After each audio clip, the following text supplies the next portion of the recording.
안녕하세요. KDM 국제훈련은 파워포인트 성경 공부 시간입니다. 지난 시간에는 하나님이 주신 5가지의 성품, 이것의 가장 중요한 부분은 이 5가지 성품이 조화 있게 사용되어야 한다는 사실을 우리가 살펴봤습니다. 유일성, 그리고 영원성, 그리고 인격성, 그리고 거룩성, 그리고 사랑성. 이 5가지가 균형이 깨져버리면 아무리 좋은 성품이라도 이것이 부정적으로 사용되게 되고 결과는 아주 나쁘게 나타나죠. 인본주의와 신본주의에 있어서 가장 큰 차이점은 인본주의 속에서도 이런 성품은 다 본능적으로 나타납니다. 내가 존귀하게 살고 싶어 한다든지, 그 다음에 영원한 삶에 대한 생각이라든지, 또 자유를 추구한다든지, 양심의 이런 이야기를 한다든지, 사랑을 이야기를 한다든지, 이런 것들은 인본주의적인 그 가치를 가지고 살아가는 세상 사람들한테도 본능적으로 다 나타납니다. 그렇지만 문제점이 뭐냐? 전체적인 틀을 모르기 때문에 항상 부분적으로 강조되고 어느 한 부분만을 강조하게 되고 이게 5가지가 조화 있게 사용되지를 못한다는데 문제가 있습니다. 인간의 자유를 추구하기 위해서 인권운동 얼마나 좋은 것입니까? 그런데 이것이 상대방에 대한 배려가 없이 인권운동을 하다 보면은 결국 자기의 권리만을 찾자고 하는 운동이 되어버리는 것이죠. 그래서 신본주의, 우리 하나님의 말씀을 중심으로 살아가는 우리들은 바로 창조론적 가치관을 가지고 살아가는 우리들에게 가장 큰 장점이 있다면 우리는 이 나타나는 본능들을 전체적으로 이렇게 다 볼 수 있다는 점입니다. 전체가 다 보이니까 이 부분은 이 부분과 같이 써야 되는구나. 이렇게 조화 있게 사용할 수 있는 그런 장점을 가지고 있는 것입니다. 그래서 우리가 세상 사람들에게도 이런 게 없다는 게 아니라 이런 하나님이 주신 성품은 인간의 본성이기 때문에 다 있는데 이걸 균형 있게 조화 있게 쓰지 못하는데 오늘 우리 사회에 문제들이 있게 된다는 것이죠. 아이들의 인간 권리를 잘 가르쳐서 자유를 이렇게 아이들의 인권에 대한 부분을 이렇게 잘 지켜주고 하는 것 못지않게 또 아이들이 곁길로 가는 부분들, 거룩성이 깨지는 이 부분을 어떻게 우리가 또 잘 다스려서 이런 것들이 균형 있게 살아갈 수 있도록 만들어 주느냐. 이것이 사실은 교육 정책에 있어서 가장 중요한 부분이라고 할 수 있는 것입니다. 또 유일성에서 나오는 그런 다양성, 이런 것들이 어떻게 다른 부분들과 조화 있게 이렇게 연구되어지고 또 활용되어 갈 수 있도록 하느냐. 이런 것들이 사실은 가장 중요한 포인트가 될 수 있는 것이죠. 그래서 조화 있게 사용한다는 것 참 중요한 이야기입니다. 우리 하나님의 백성들이 예수 열심히 믿고 또 교회 열심히 다니고 충성봉사 다 하지만 사랑성이 결여돼 버리면 자기를 위한 봉사가 돼버리는 것이죠. 천국에 대한 믿음이 없으면 역시 세상 사람과 똑같은 세속적 가치만을 가지게 되는 것입니다. 그래서 우리 하나님의 백성들이 하나님의 성품 5가지를 다 정확하게 알 뿐만 아니라 이것을 조화 있게 이렇게 사용할 수 있는 그런 자세들이 우리에게 필요한 것입니다. 자, 이 시간에는 지난 시간에 이어서 우리가 그러면 어떻게 이 하나님이 주신 정말 이 소중한 그런 어떤 성품들을 조화 있게 사용할 수 있겠느냐 하는 부분에 대해서 좀 더 말씀을 나누도록 하겠습니다. 우리가 앞에서도 계속 다른 성품들을 사용하려고 할 때에 꼭 도움을 받아야 될 부분이 있다고 말씀드렸죠.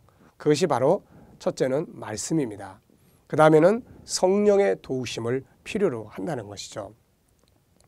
말씀은 우리가 가야 될 방향, 우리가 가지고 있는 어떤 하나님의 형상이 무엇인지를 보여줍니다.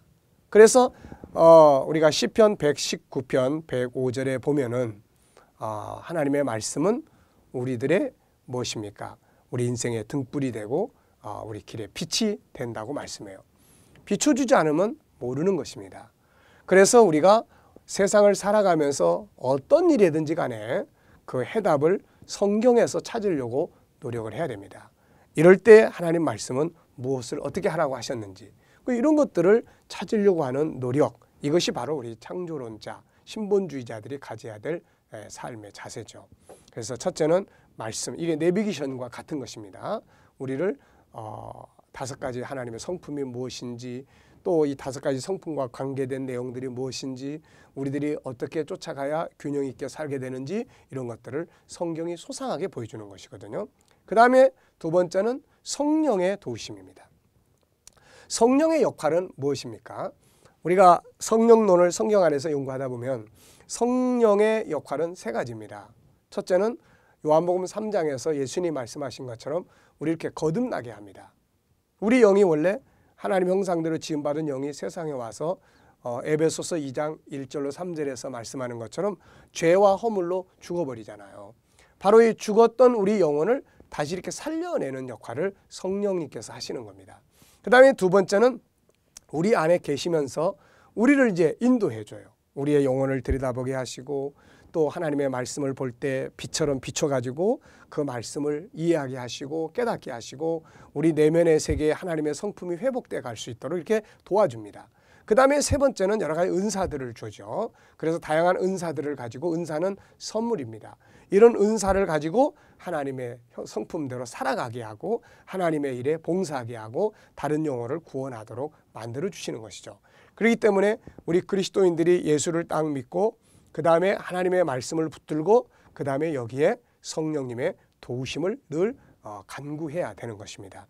그래야만 이 말씀을 이해할 수 있고 그 다음에 우리가 어떻게 살아가야 될 수 있는지 이런 것들 알 수 있게 되는 거죠. 자, 여기에도 이제 정리하고 있습니다. 말씀이 없이는 하나님의 형상이 뭔지 제대로 알 수가 없다는 거죠. 아까도 말씀드렸지만은 인본주의 세계 속에서도 인간의 본능을 추구하는 이런 운동이 많이 있습니다.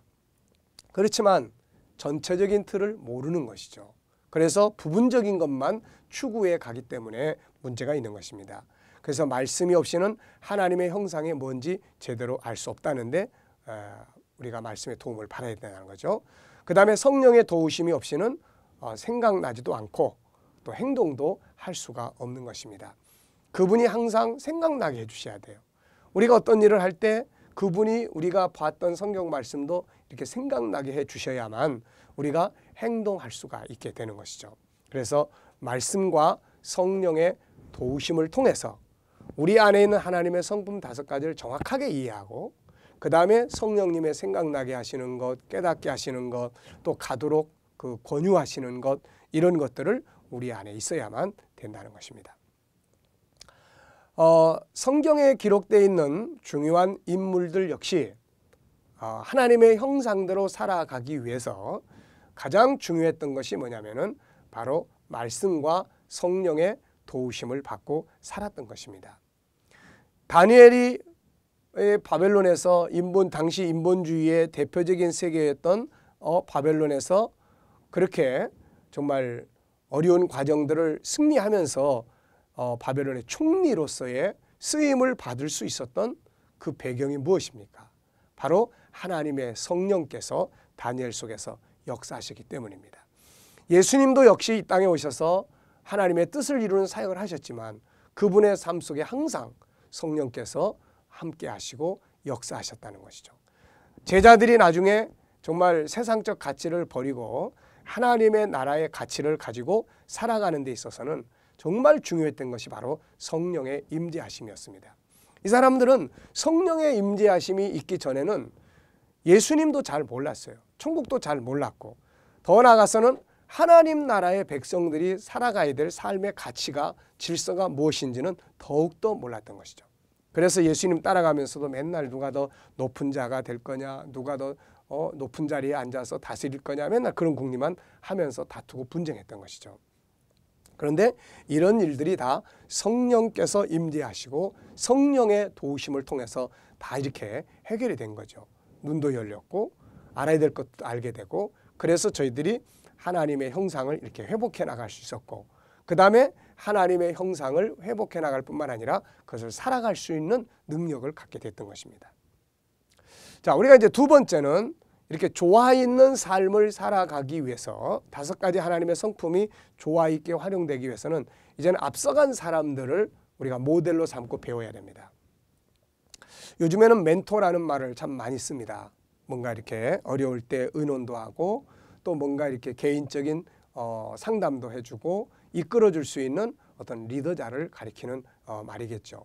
그래서 정말로 좋은 리더자, 좋은 멘토가 있는 사람들은 어려운 일 있을 때 상담하고 그리고 그 사람이 이제 하나의 모델이 됩니다. 아, 나도 저 형처럼 살아야 되겠다. 아, 나도 저 사람을 배워야 되겠다.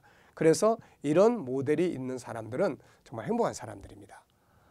요즘에 우리 청소년들이 무조건 연예인들을 그냥 인생의 모델로 삼는 경우가 많은데 이거 아주 조심스러운 이야기죠. 왜냐하면 그 중에는 마약을 하는 사람도 있고 그 중에는 정말 폭력적인 노래를 부르는 사람들도 있는데 이들을 모델로 삼는다면 굉장히 위험한 일이 벌어지게 되는 것입니다. 그래서 우리가 하나님의 형상대로 살아갔던 모델들이 있습니다. 그분들을 우리의 멘토로 삼고 그분들을 우리의 모델로 삼아서 하나하나 이렇게 배우면서 그분들의 발자취를 따라가는 것이 중요합니다. 그래서 예수 그리스도와 사도들의 삶을 배워야 된다. 네. 예수님은 우리에게 믿음의 대상입니다. 요한복음 14장 1절에서 그분은 우리에게 하나님을 믿으니 또 나를 믿으라 이렇게 말씀하셨습니다. 그렇습니다. 우리는 예수님을 전능하신 하나님의 아들로 믿고 또 성자 하나님으로 믿으며 그 다음에는 우리를 위해서 죄 십자가에 못 박혀 죽으시면서 우리의 죄를 대속하신 우리의 구세주로 믿는 것입니다. 그런데 예수님은 우리에게 믿으라고만 하신 것이 아니라 너희는 나를 배우라 이렇게 또 말씀하셨습니다. 마태복음 11장 28절 이하에 쭉 보면은 너희는 내게 배우라 이렇게 말씀하셨어요. 그래서 예수님은 믿음의 대상일 뿐만 아니라 우리들이 배워야 될 스승이기도 한 것입니다. 그분의 말씀, 그분의 살아가는 삶의 스타일, 그분의 살아가는 모습, 인간 가치, 관계 이런 거 다 우리가 배워야 되는 것이죠. 자, 그중에 우리가 그분한테 배워야 될 몇 가지를 여기에 소개를 했습니다. 첫째는 사람의 가치를 존귀하게 여기는 이것을 우리가 배워야 합니다. 예수님은 이 땅에 오셔가지고 사람의 가치를 존귀하게 여기셨어요. 그리고 천국 중심의 삶을 살아주셨습니다. 인간에게 자유를 주셨어요. 묶여있는 사람들에게 자유를 주셔요. 그리고 거룩한 삶을 살아주셨습니다. 긍휼과 배려의 삶을 살아주셨습니다. 우리가 지금 추구하는 하나님의 성품이 그분 안에서 그대로 녹아져 나타났던 것이죠. 사람의 가치를 존귀하게 여기는 삶, 천국 중심의 삶, 사람의 자유를 주시는 또 거룩한 삶, 그 다음에 긍휼과 배려, 사랑의 질서를 회복시켜 가시면서 살아가신 이런 삶을 우리는 배워야 되는 것입니다. 주님의 삶을 가만히 들여다보면은 여러 가지 성품들이 다 나타나고 있지만 그 중에도 특별히 이 사랑성과 거룩성이 그분의 삶의 중심이 됐던 것을 우리가 볼 수가 있습니다. 요한복음 8장을 보면은 범죄한 여인의 이야기가 나옵니다. 사람들은 그 여인에게 돌을 들어서 치려고 했습니다. 돌을 들어서 치려고 할 때 예수님은 그 여인을 배려하시죠. 이미 그 여인의 상처받은 마음, 더 나아가서는 그런 범죄를 할 수밖에 없는 그런 아픔의 사연들까지도 이분은 깊이 헤아리시게 됐을 겁니다. 그래서 그 돌로 치려하는 사람들을 다 떠나가게 하고 예수님은 그 여인에게 다시 기회를 주시게 된 것이죠. 이게 바로 용서, 사랑의 질서를 살아가신 삶의 모습입니다. 그 다음에는 낮은 자나 병든 자들을 자유하게 하시면서 인간의 잃어버린 가치를 높여주시고 회복시켜주시는 그런 삶을 사셨던 것입니다. 이게 바로 그분의 가지셨던 사랑성과 거룩성의 모습이었습니다. 주님은 이 땅에 오셔가지고 자기 중심으로 삶을 살지 않았어요. 크게는 하나님 중심으로 삶을 사셨고 현실적으로는 자유를 잃어버리고 정말로 약육강식의 질서 아래서 고통받고 있는 그들의 마음을 헤아리면서 그러면서 그들을 배려하는 이런 삶을 살아가시게 됐던 것입니다. 이게 바로 예수님이 우리들한테 보여주신 아주 중요한 하나님의 형상의 모습으로 살아가신 그런 모습을 우리에게 보여준 것이죠. 사도 바울도 마찬가지입니다. 이 사람도 전에는 사실 굉장히 완벽주의자였습니다. 사실 우리가 완벽주의자 옆에 있다는 것은 굉장히 두렵죠. 정말 완벽한 사람에게 다가선다는 것은 굉장히 어렵고 힘든 일입니다. 그러다 보니까 남을 정죄하고 막 이렇게 되는 거죠. 근데 바울이 예수님을 만나고 그리고 하나님의 나라를 가서 자기가 보고 옵니다.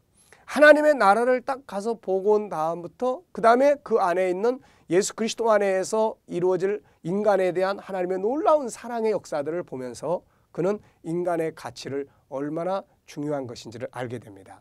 그래서 그가 이제 사역을 해나가면서 항상 사랑의 질서가 중심이 되는 것을 볼 수 있습니다.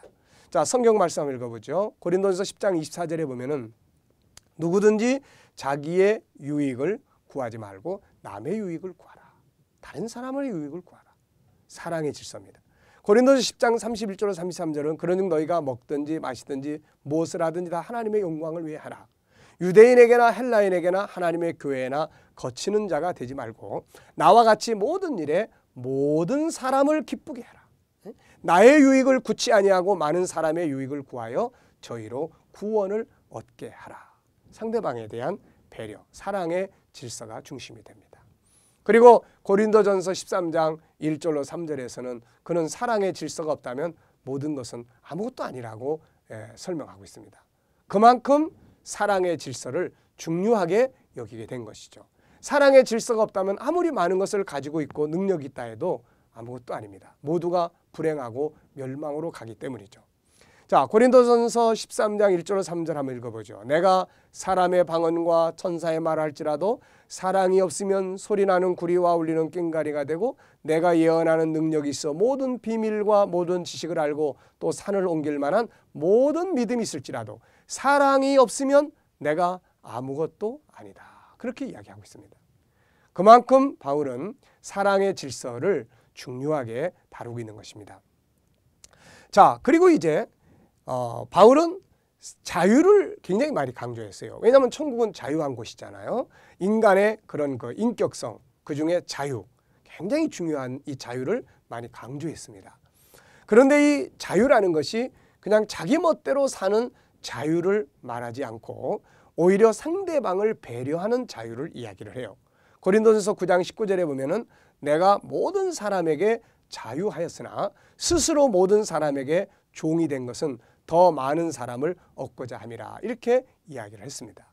사실 우리는 자유한 사람들이죠. 내가 뭐 땀한테 머리 안 숙여도 누가 나 잡아갈 사람 없습니다. 그렇지만 사도 바울은 그런 자유를 죄를 짓는 데다가 자유를 쓰지 않고 바로 하나님의 뜻을 이루는 일에 생명을 구원하는 일에다가 자유를 쓰는 거죠.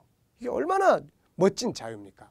오늘날 우리 인본주의 자유는 자유가 중요하다고 이야기하면서 자기 멋대로 살아가는 데서 문제가 생기는 거예요. 그래서 사랑성이 있는 자유, 이것이 아주 중요하다는 것을 우리가 기억을 해야 되겠습니다. 자, 인간은 자유를 누리고 살도록 만들어져 있다는 것 말씀드렸죠. 그것은 인격성에서 나오는 본능입니다. 자, 그런데 인본주의와 진화론자들에 의해 만들어지는 자유는 자기만을 위한 자유가 됩니다. 이기주의적 자유가 돼요. 이게 동물의 세계니까요. 동물이 뭐 상대방을 배려해서 이거 아니잖아요. 그런데 창조론은 영혼을 구원하기 위한 자유를 생각해야 됩니다. 나만을 위한, 내 욕심을 위한, 내가 다른 사람을 지배하기 위한 내 멋대로의 자유를 말해서는 안 되는 것이죠. 우리의 자유를 잘못 사용하면 안 됩니다. 좋게, 그래서 성령의 도우심이 필요하다는 것이죠. 인본주의의 자유는 자기만을 위한 것이 되고 신본주의, 창조론의 자유는 다른 사람을 구원하는 일을 위한 자유가 됩니다. 얼마나 다른지 몰라요. 그래서 똑같은 민주주의를 해도 인본주의적 민주주의는 결국 이기주의로 가는 것이고 신본주의적인 민주주의, 이것이 이루어져야 우리 모든 사람에게 서로를 배려하는 그런 세상을 만들어 갈 수가 있게 되는 것이죠. 자, 그리고 이제 사도 바울은 바로 이렇게 자유를 이야기할 때 사랑성이 같이, 그리고 또 거룩성이 같이 이렇게 조화를 이루는 걸 볼 수가 있습니다. 데살로니가 전서 4장 3절로 8절 말씀을 한번 보죠. 하나님의 뜻은 이것이니 너희의 거룩함이라 곧 음란을 버리고 각각 거룩함과 존귀함으로 자기 안에 취할 줄을 알고 하나님을 모르는 이방인과 같이 세욕을 쫓지 말고 이 일에 분수를 넘어서 형제를 해하지 말라. 이는 우리가 너희에게 미리 말하고 증거한 것 같이 모든 일에 주께서 신원하여 주심이니라. 하나님이 우리를 부르심은 부정케 하심이 아니요 거룩케 하심이니 그러므로 저버리는 자는 사람을 저버림이 아니요 너희에게 그의 성령을 주신 하나님을 저버림이니라. 자, 여기서 바울이 또 뭐 강조합니까? 자유만을 말하는 게 아니라 거룩함을 말하고 있습니다. 그러니까 거룩함이 있는 자유라야지 바르게 쓸 수 있지, 거룩함이 빠져버린 자유는 방탕과 타락으로 가게 된다는 것입니다. 자, 그래서 거룩성을 딱 빼버린 다양성은 사실은 마귀에게 이용당하는 거예요. 마귀가 네 멋대로 해. 하나님의 룰 안에 살아야 될 하와에게 와서 네가 하나님이 될 수 있어. 이렇게 이야기하잖아요. 똑같은 겁니다. 거룩성을 뺀 다양성은 마귀에게 이용을 당해요. 그래서 자기 식대로의 삶으로 가버리게 됩니다. 가정에서 아내가 내 멋대로 살아, 남편이 내 멋대로 살아, 이걸 자기 자유라고 이야기한다면 가정은 파괴되게 되는 것이죠. 그래서 거룩성을 빼버린 다양성은 마귀에게 이용당하고 있는 것이다. 이것을 우리가 꼭 기억을 하시기 바랍니다.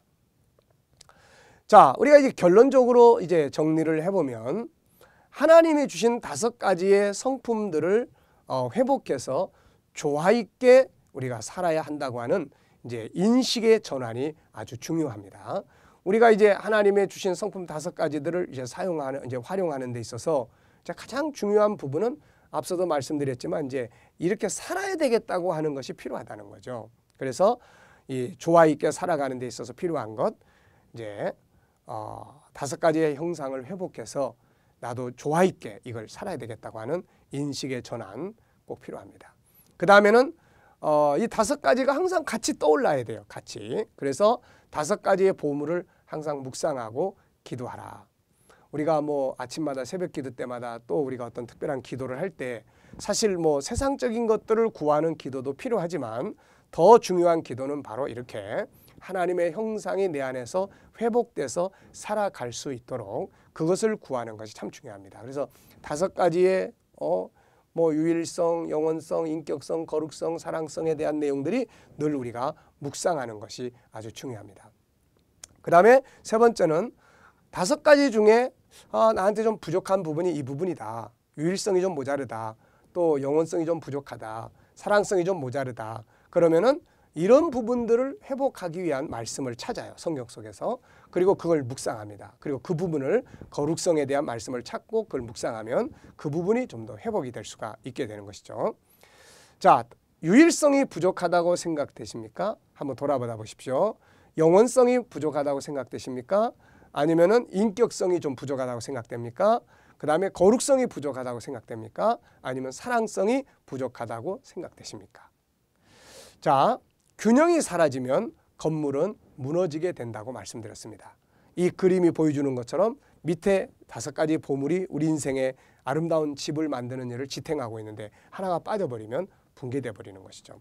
그래서 5가지의 보물을 조화 있게 사용을 할 수 있도록 훈련하고 묵상하고 그것을 또 살아가려고 계속 도전하는 것 참 중요한 일입니다. 자, 이 5가지 보물이 조화 있게 사용되는 결과는 어떻게 나타나겠습니까?